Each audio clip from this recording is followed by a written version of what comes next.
নবী বলছে খাদিজা রে কেন আমি তোর কাপনের ব্যবস্থা করব না? কইছো গো নবী আমি খাদিজা কবরকে ভয় করি, তোমার শরীরের কাপড় যদি খাদিজার কাপন হয়ে যায়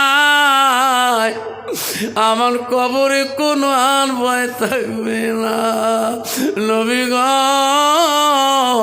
তোমার শরীরের বস্ত্রগুলা আমার খাদিজার কাপন বানিয়ে দিবেন, আমার খাদিজার কবরে ভয় থাকবে না।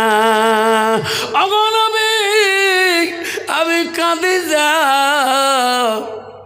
তোমাকে আমি এত ভালোবাসছিলাম, আমি যখন কবরে চলে যাব আমাকে সবাই মাটি দিয়ে দিয়ে চলে আসবে।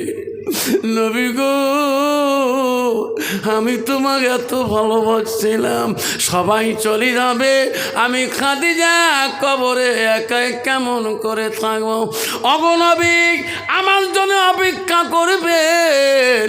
ওগো নবী আমি কবরের মুনকির নকির সওয়াল জবাব দিতে পারবো না। নবী গো আমার খাদিজার কবরের মুনকির নকির সওয়াল জবাব আপনার দিতে হবে। খাদিজার চোখের পানি পড়ে রে।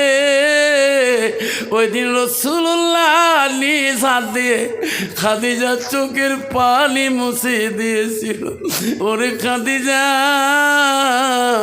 তোমার চোখের পানি আমি নবী বড় কষ্ট পাই। এই বন্ধু রে নবীজির বিয়ের স্ত্রী গো, প্রথম স্ত্রী গো খাদিজার বয়স যখন 40 বছর ছিল, নবীজির বয়স তখন 25 বছর ছিল।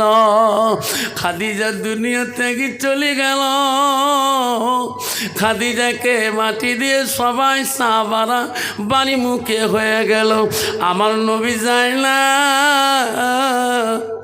আমার নবী কবরের চতুর্পাশে খালি ঘরে।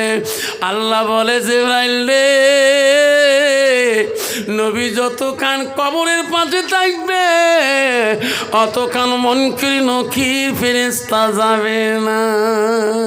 যেরকম সুবহানাল্লাহ, যেরকম সুবহানাল্লাহ।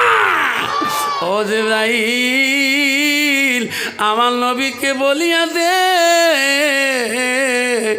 তোমার মহব্বতের জন্যে আমি খাদিজার কবরের সওয়াল জবাবটা মাফ করিয়া দিলাম। নাই থাকবে